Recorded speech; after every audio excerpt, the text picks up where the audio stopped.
12.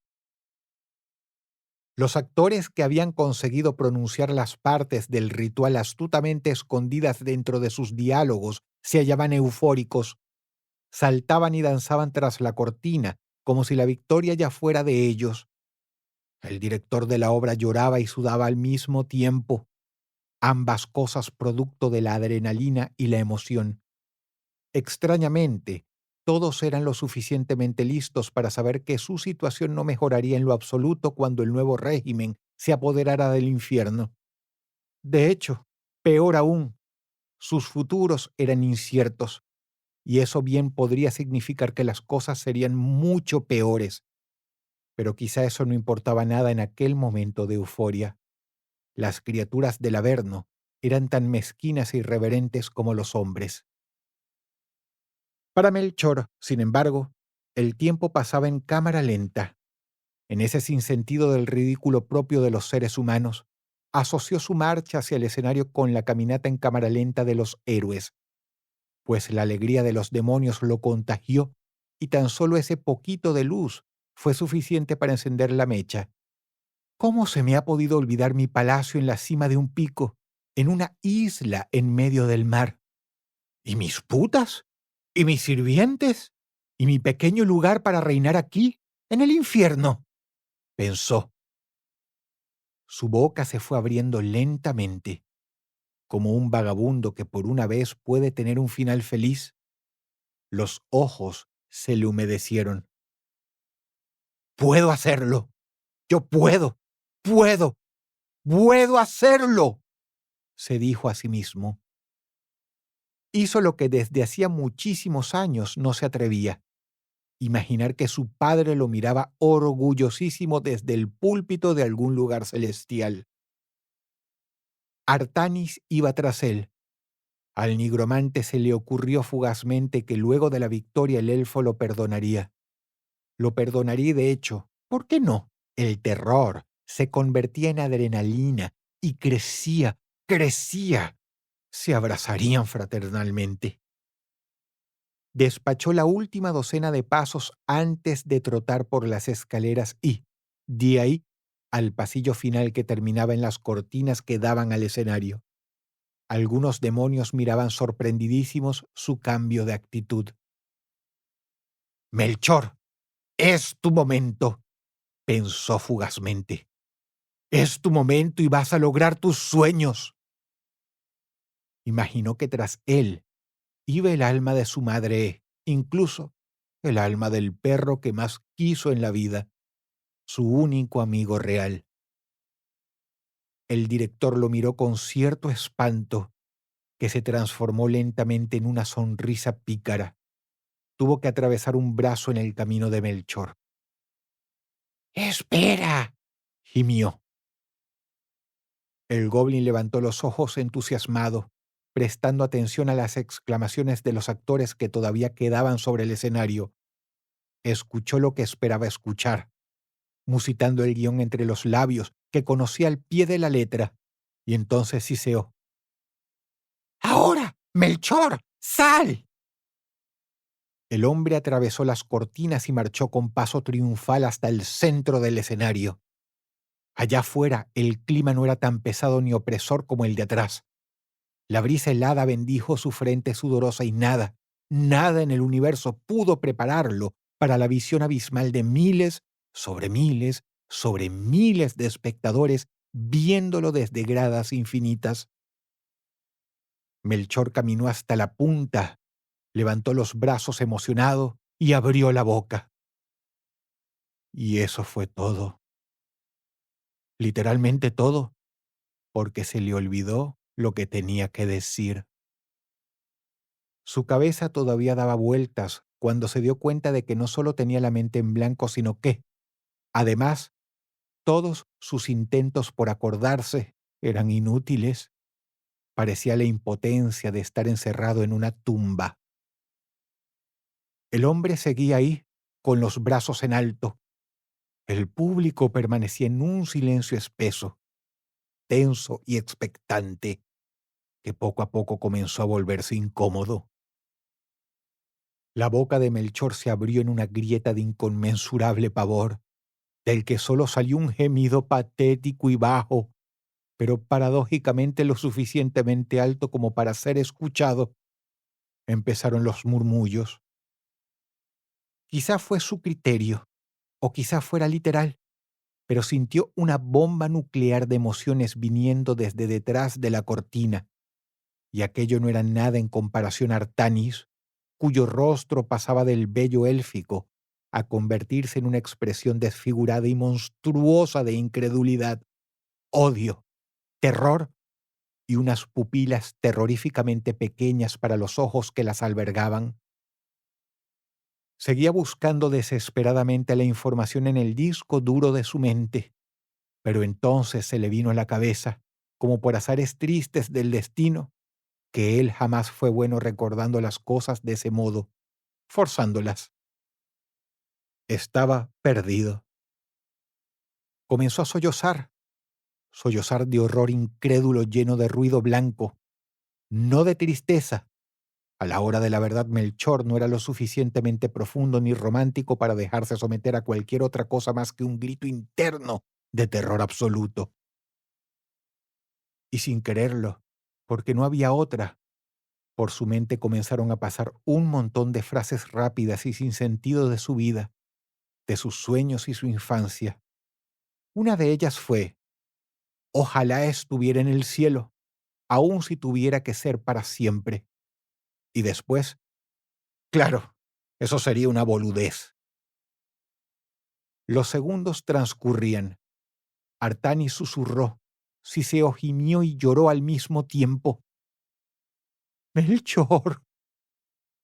Pelepte, por su lado, ponía una cara que no podría ser descrita adecuadamente en ninguna lengua y que, por lo tanto, era mejor dejar en un parecido a la expresión que ponía el monstruo de Malvavisco en Los cazafantasmas, unos segundos antes de que el portal le explotara en la cara. Chuck, el simpático pero abominable ser grumoso y húmedo, se cuajó. Erasmo, el obeso y calvo maestro de Melchor, sentado allá, desde un puesto no muy privilegiado, se frotó la cara con mortificación, meneando la cabeza lentamente. Y todo eso fue poco después de que Melchor comenzara, lentamente, ante un silencio gigantesco que todavía persistía, a llorar. Los murmullos incómodos comenzaron entre la audiencia otra vez. Algunos demonios giraron la cabeza disimuladamente y otros se taparon los ojos. Hubo quienes no aguantaron más y se pusieron de pie, retirándose silenciosamente con la cabeza y la cornamenta en bajo. Algunos eran inquisidores cósmicos desde mucho antes que naciera el primer hombre. Pero no, eso no. Desde muchos de los caseríos, palacios, castillos y metrópolis del infierno, lores, almas condenadas y entes cósmicos miraban la escena desde sus televisores. Una de las cámaras hizo un close-up mostrando que, para poner la cereza sobre el pastel, Melchor estaba empezando a hacerse pipí. En ese momento fueron rápidamente a corte y pusieron las barras de colores. Antes de eso, sin embargo, un demonio tuvo la consideración de apagar el televisor desde donde el padre de Melchor veía la obra, con su flácido cuerpo empotrado en un instrumento de inexpresable tortura. El anciano hizo un gesto de disgusto. Siempre fue un pelotudo. Mientras tanto, en el anfiteatro, el público estaba en un predicamento. Los murmullos empezaban a hacerse más audibles y ya estaban rompiendo el inquisidor silencio. Se parecía de hecho al ruido que hace la gente luego de ver una obra, saliendo ordenadamente del teatro. Todos al unísono esperaban que tal vez eso fuera desplazando, con la mayor dignidad posible, el final. ¡Ah, sí!, exclamó Melchor. ¡Ya lo he recordado! Varias miles de cabezas giraron de vuelta al escenario.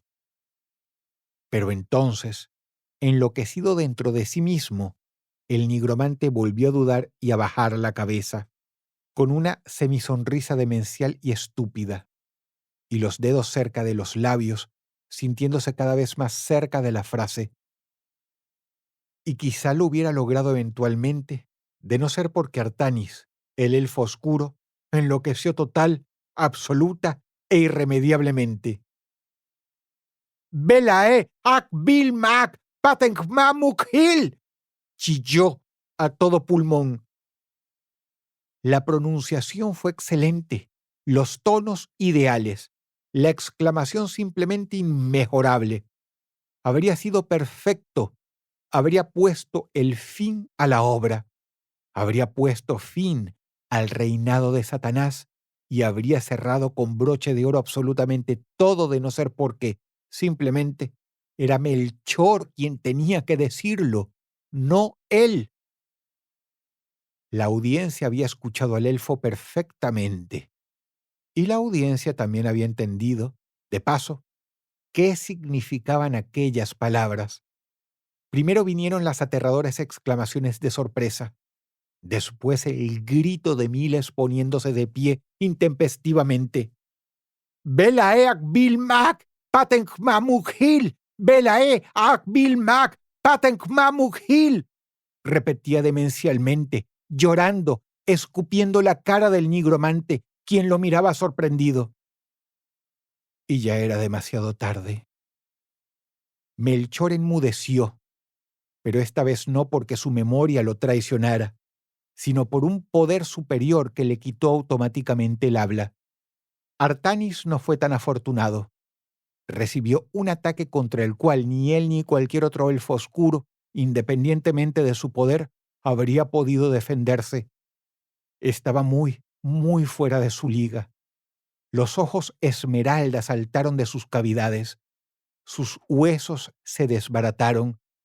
Su cuerpo se desinfló y antes de que sus restos cayeran al suelo como un harapo viejo que alguna vez fue algo vivo, su alma se desintegró.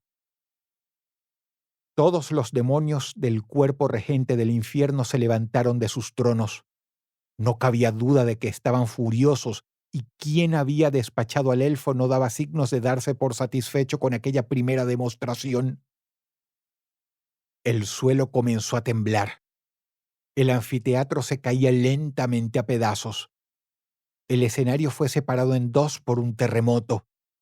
Las cortinas, tan grandes como edificios, empezaron a quemarse, y los gritos y gemidos de horror de todos los actores se levantaron como la tragedia más grande del universo, víctimas de algún castigo de dolor imposible que ocurría ya tras bastidores. Melchor no lograba pensar correctamente, por lo que era apropiado decir que su limitado cerebro se hallaba más allá del miedo. Era una simple nada piadosa. Miraba estúpidamente a las cortinas en llamas, desde el suelo. Empezaron los relámpagos y el rugido de una brisa huracanada. Los miles de espectadores no tenían nada que ver con aquello y ciertamente por ello no serían castigados. Pero eso no quería decir que no sintieran el más grande, irracional pavor. Ellos eran demonios y seres oscuros, entes y entidades, y podían sentir el poder que se desataba desde el área más privilegiada de las tribunas. Poder obsceno, poder puro, y eso que Satanás todavía no empezaba. Él seguía sentado. Peleptea aullaba, solo lograba conjurar berridos patéticos, abriéndose paso a trompadas entre la multitud, intentando estúpidamente escapar a lo inevitable. Cuando fue alcanzado, hubo un coro de gritos. No es posible describir lo que le ocurrió. Era inenarrable. Lo mismo con todos y cada uno de sus cómplices, uno por uno. Melchor abrazaba sus propias rodillas meciéndose, mirando de un costado a otro. En este estado era menos que un niño. Tenía noción de qué había pasado, pero al mismo tiempo no comprendía qué sucedía a su alrededor, salvo que debía ser algo muy malo. Sus cabellos canos se alborotaban en el aire. Y fue entonces cuando vio un resplandor muy fuerte y muy fugaz y perdió el conocimiento. 13. Abrió un ojo, escombros, fuego y cenizas, olor a carne quemada, gemidos que provenían de gargantas que solo expresaban pesar, un dolor infinito y la ausencia absoluta de toda esperanza. Fue esto último lo que le dio náuseas y ganas de gritar. Todo parecía inmerso en un túnel blanco y naranja, pulsante y vivo, tormentoso y crepitante que giraba sobre sí mismo. El cielo, los alrededores, todo había cambiado. Intentó levantarse, no tenía energías para ello. Apenas sí logró sentarse y frotarse la cara, quejándose. Fue entonces que lo vio por entre los dedos, al rey, Satanás, de pie ante él. ¡Oh, Dios!, consiguió gemir. Reparó inmediatamente en su clásico error y simplemente sintió que quería hacer algo indescriptible que no sabía si existía realmente, pero que iba entre las líneas de «solo quiero desaparecer». «¡Oh, oh, no, oh, no!», gimió Melchor en el cenit de su fin. Sintió la respiración suave del Señor absoluto. Quizá era una forma de decirle a Melchor que guardara silencio, pues él se iba a dirigir a mí. Satanás le hablaba en un idioma íntimo y humano que controlaba mejor que cualquier dramaturgo que jamás haya vivido. «Oye, tú». El hombre cubrió su cabeza. «Tú», le espetó con una voz profunda, majestuosa y hermosa. «Te había reclutado Pelepté, ¿no es así?». Aun cuando sabía que en aquella forma no le haría daño mirarlo, Melchor no se atrevía a verlo a la cara. Solo veía una cola de león que se movía lenta y sensualmente tras unas largas piernas envueltas en una túnica elegante.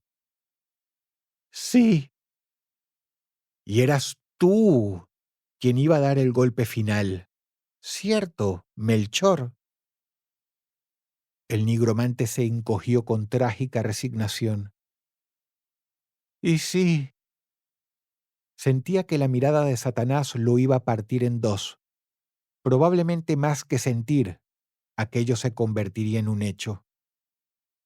«¿Sabes qué?», preguntó suavemente el rey con coquetería cruel.